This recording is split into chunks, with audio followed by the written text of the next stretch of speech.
Welcome back, you're watching Morning Live. Now, it's every parent's nightmare to have a sick child, and an even bigger devastation when the illness is chronic.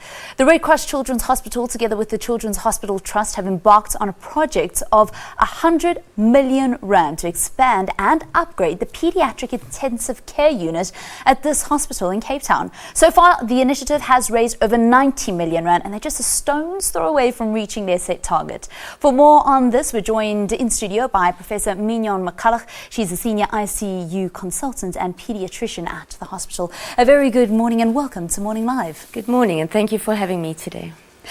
Tell us why the Red Cross obviously decided to undertake this massive project. Well, we're a children's hospital that deals with children from all over South Africa and from Africa at times. And we have an intensive care facility that has only 22 beds. We need to double that size so that we can provide care for critically ill children from all over South Africa. And our need is just that we need to be able to provide more care for these kids. And we run at 100% capacity, which means we full all the time. And we really want to expand that. And we need help from people to raise the rest of the money. As you mentioned, we're quite close to getting all our money, and we need a little bit more of a bump to get to the 100 million rand. Once the expansion is done and the renovations, how many beds will you be able to provide? We're running at 39 beds, so that's 29 beds for children and 10 beds for neonates. Now, neonates are children under a month of age, and they may have all kinds of problems, cardiac problems, infections, they may need surgery, and we're going to be moving to a situation where we've got isolation beds for 8 of the children so that if they've got nasty infections, they're on their own. At the moment we have a very nice but a very big open plan ICU, and that really doesn't work for infections. Kids can get cross infections quite easily. We've also got better facilities for parents because we try and look after the family as a whole.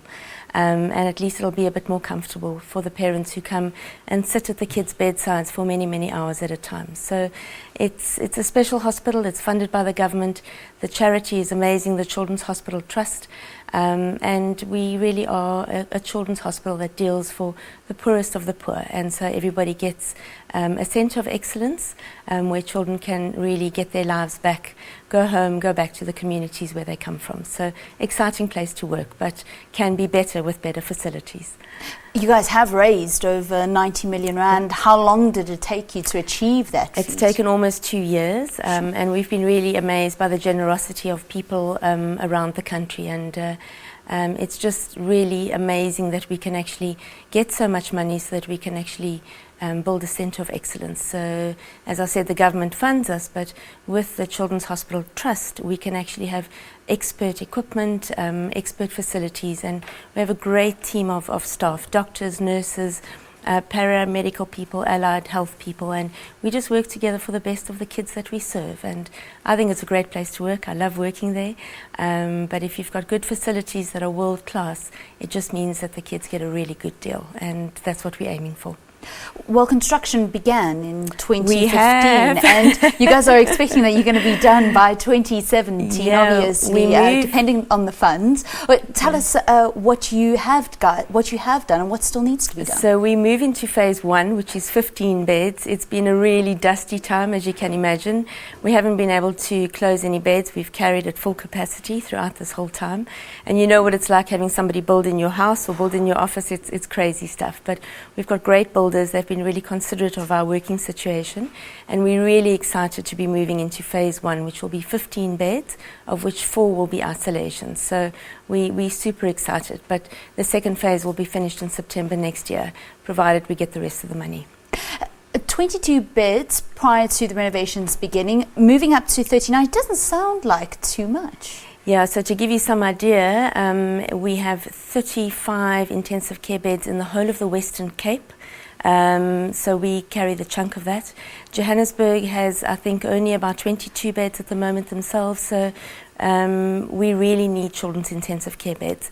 Adults have a lot of intensive care beds around the not just the province, but around the whole country, and this way we can double our facilities. We do all kinds of interesting stuff: cardiac surgery, neurosurgery, tumour surgery, so we have lots of kids with cancers, we do transplants, and at the moment we really have to juggle beds on a daily basis. So when you're running at 100% capacity, you need more space, and that's what we're hoping to provide. Lovely stuff. Thank you very much, Professor, for coming in and talking to us, and safe travels back to the Western Cape. Thank you very much. That's Professor Mignon McCulloch. She is a Senior ICU Consultant and a Pediatrician at the Red Cross Children's Hospital in the ICU unit.